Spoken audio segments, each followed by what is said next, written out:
Okay, so hello everyone. This is Joy Liza, part-time teacher and part-time entrepreneur.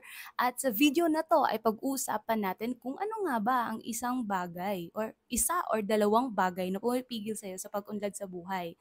Ito ba ay pera? Ito ba yung mga taong nasa paligid mo? Ito ba yung trabaho mo? Or ikaw lang din na sinasabotage yung sarili mo? 'Di ba? Kasi kadalasan ginagawa natin 'yan eh.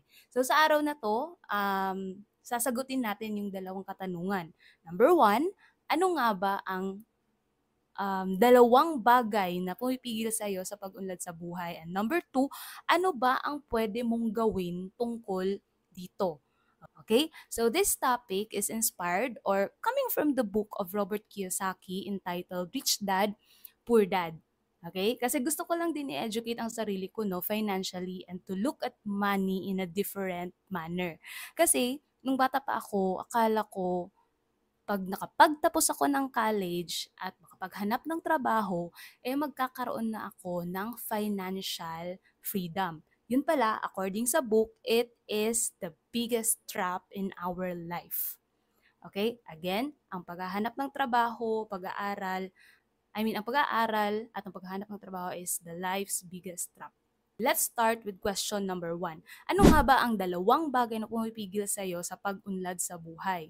So, what was mentioned in the book, the number one thing that prevents you from progressing in life or getting rich is the lack of financial education. Sure, we are educated in different prestigious schools, but those schools are only teaching us no to become the next employees. At yun yung mismong nagtatrap sa atin sa buhay.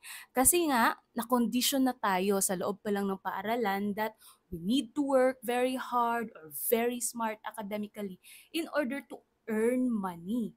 'Di ba? Ang tinuturo sa school, dapat mataas ang scores nyo sa exam. Well, there's nothing wrong about it, but we also need to understand how we are going to apply those lessons in real life. Aside from the preconditioning of working very hard in order to earn money is the illusion of job security.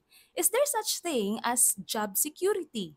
So, paki-comment nyo nga sa baba kung ano yung pananaw nyo tungkol sa job security.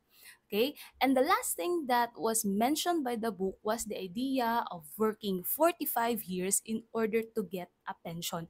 Now, if that idea, working hard, going to school, working very hard, getting a job, if those ideas excites you, or yun yung paraan nyo para mapaunlad ang buhay nyo, then, my dear, you belong to the people who are driven by emotions, fear, and greed, which will trap you to the rat race. Okay? Himay-himayin natin ang bawat terms ha.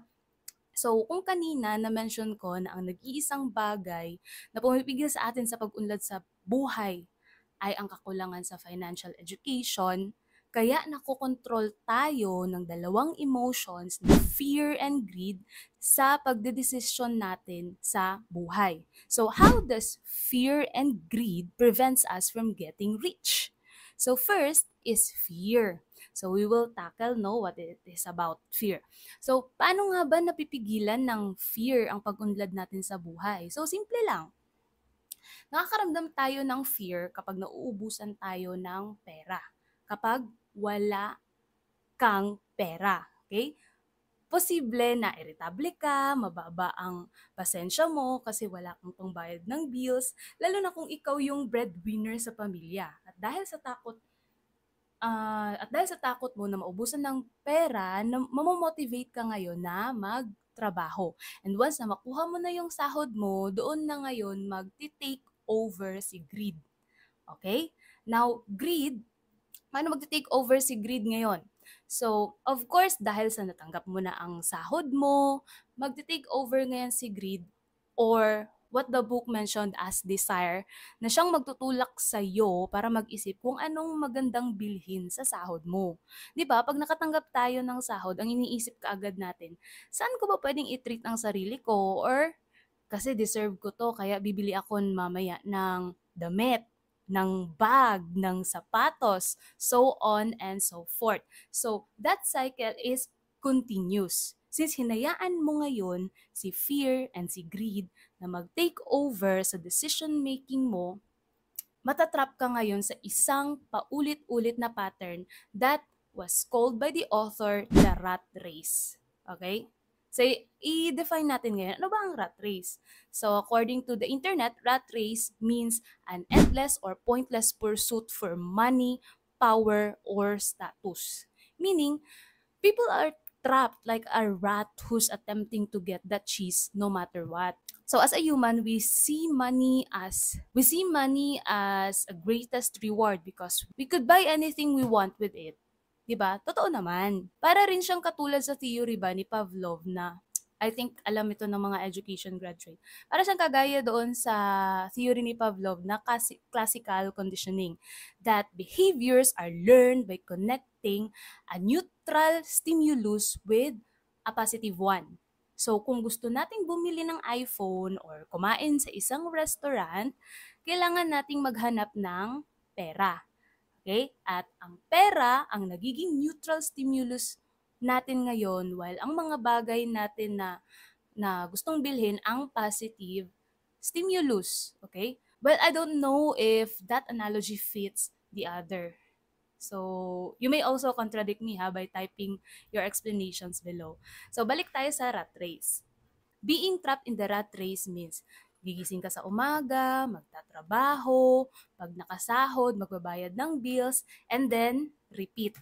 So since alam na natin ngayon kung ano yung pumipigil sa atin sa pag-unlad sa buhay, which is number 1, lack of financial education, and number 2, the two emotions, that is the fear and the greed, we will now find out kung paano ba natin ito masasolusyonan or how are we going to escape this kinds of trap.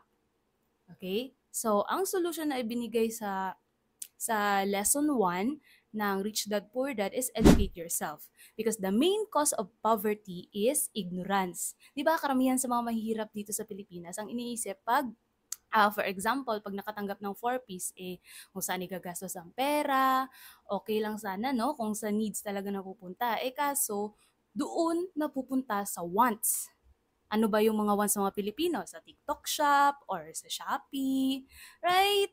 Ignorance about money causes so much fear and greed. Halimbawa, yung doktor, 'di ba? Yung doktor gusto niya magtaas ng professional fee para ah, maka-provide ng magandang buhay sa pamilya niya. At dahil sa pagtataas niya ngayon ng professional fee, mas magmamahal ngayon ang healthcare services. At dahil sa mahal ang healthcare services, mas mahihirapan ngayon ang mga mahihirap na magpa-doktor. 'Di ba? So the doctor's fear to lose money drives him to raise the fees. Kasi takot nga siya na wala siyang may provide. At dahil sa tumaas ang professional fee ng doktor, magtataas rin ngayon ng singil ang mga attorney. Kasi hindi pwede na ang doktor lang ang yayaman. Dapat kami din, di ba? At dahil sa nagtaas nga ng singil ang mga attorney, hihingi naman ngayon ng salary increase ang mga teachers. Okay? At dahil doon, magtataas ang taxes natin kasi nanggaling sa tax ng sambayan ng Pilipino ang binabayad sa mga public servants. Gets nyo ba? So, tataas ngayon ang gap ng mahihirap sa mayayaman. And that will cause the collapse of our society. Kasi dyan na yung time na maraming magwelga, maraming magrarayot, may nakawan, maraming krimen. Kasi yung mga mahihirap ay maghahanap talaga ng paraan para makasurvive. Okay? And that is already proven in our history. Okay? Kailangan ng financial education. At ang pangalawang solusyon nga na inoffer sa libro ni Robert Kiyosaki na Rich Dad Poor Dad is to delay your reactions and think. 'Di ba? Ignorance about money causes so much fear and greed. Kasi takot ka nga maubusan ng pera. Tapos ang dami mong gustong bilhin. So ang number 2 solution ni Robert Kiyosaki na ino-offer is we need to learn how to use our emotions to think and not to think with our emotions. Okay? What does that mean? Dapat daw i-identify natin and i-confront yung ating mga emotions. You need to ask yourself before going to your work every morning. Is working harder at this job the best solution for my problem? Kung ang problem mo naman para mabayaran lang ang bills every month, di go, magtrabaho ka. Pero kung ang problema mo na ay di mo gusto yung trabahong ginagawa mo or yung company na nagpapasahod sa iyo ay ayaw mo nang pasukan and you're only enduring the job that you are doing every day just because you are fearful to lose that job, and because losing that job means you cannot also pay the bills, right? Then that situation, my dear, represents that you are thinking based on your emotions. Kasi takot ka nga kahit ayaw mo na, o 'di ba? Parang may hugot. At dahil sa hindi tayo naglalaan ng oras para i-confront yung emotions natin, natatrap tuloy tayo sa cycle na gigising sa umaga, magtatrabaho, magbabayad ng bills, kahit hindi naman tayo masaya sa ginagawa natin. Pero natrap nga tayo na paulit-ulit siya, di ba? And that, my dear, leads to a miserable life. Since miserable ka sa buhay, maglilik yan ngayon sa pamilya mo. Galit ka kasi ang gastos-gastos nila, maglilik yan ngayon sa workplace nyo. Mabilis ka ngayon mairita sa mga kasamahan mo, or palagi ka lang magigipagchismisan kasi yun na lang ang oras na masaya ka. Meaning, hindi ka nagiging productive ngayon. And the vicious cycle of life starts when you do not confront your emotions. And that will only end once you will die. So gusto mo ba yun? Okay? Siguro, mababago lang yan kung i-educate mo nga ang sarili mo financially. Okay? What I like most about this chapter is that he provided statements that are driven by fear and greed, or decision makings driven by emotion. Kasi sa totoo lang, tamad na po tayo mag-isip ngayon, 'di ba? Kaya nga mababa na lang ang ating attention span, 'di ba? So, wala tayong time para mag-analyze sa mga bagay-bagay unless kung academician ka talaga, kasi trabaho mo nga, or trabaho niyo ng mga professor ang mag-isip. But how about the masses, no? So, okay. So, ang mga example na binigay niya dito for emotional thinking are, number one, well, kailangan naman talagang magtrabaho ng tao. yes, this statement is driven by fear. Bakit? Bakit yung mga stocks investors, naghihintay lang sila sa market kung kailan magbabay, kailan magsisell? They are not working for money, but they let their money work for them. Second statement, Maghahanap ako ng ibang trabaho na mas malaki ang sahod. this, my friend, again, money will not solve your financial illiteracy. Possible na magkaroon ka nga ng mataas na sahod, pero dahil nga illiterate ka financially, tataas din ang basic needs mo to conform on what is trending. Kasi hindi mo nga kinoconfront yung emotion mo. Number three, Gusto ko yung trabaho na to kasi secured ako dito eh. so, this statement represents fear because you confine yourself to the job kahit na walang growth na nangyayari sa'yo.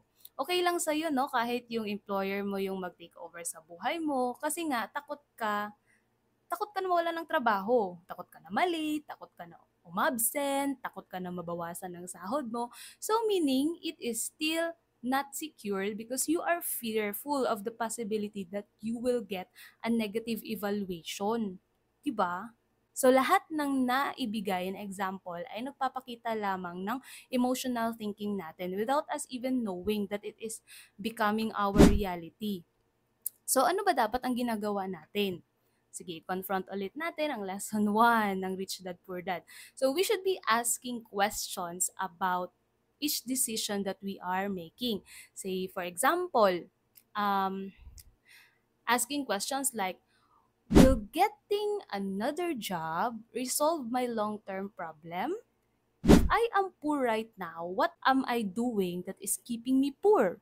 Or, yes, I am choosing this job because this will give me job security, but will this job provide me financial stability in the long run? Dapat yung mga ganun na mga katanungan, no? So mga kababayan, we should be critical enough with the decisions that we are making in life.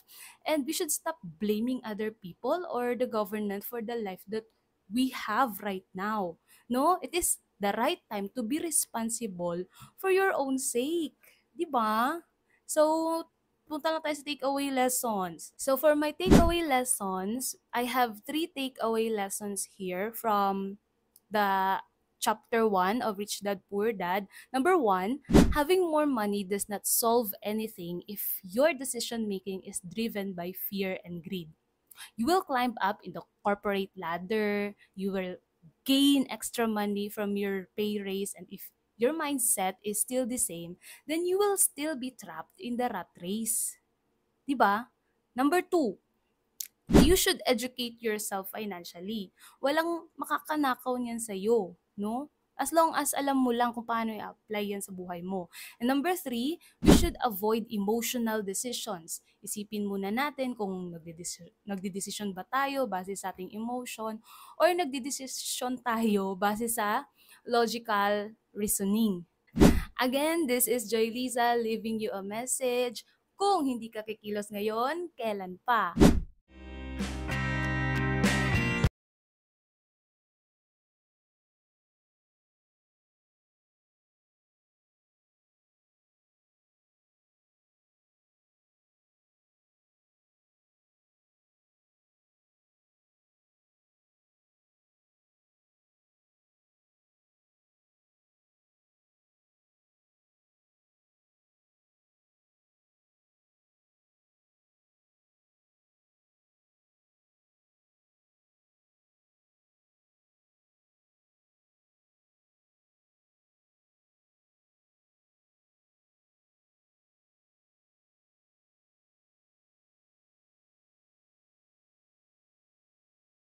For reality.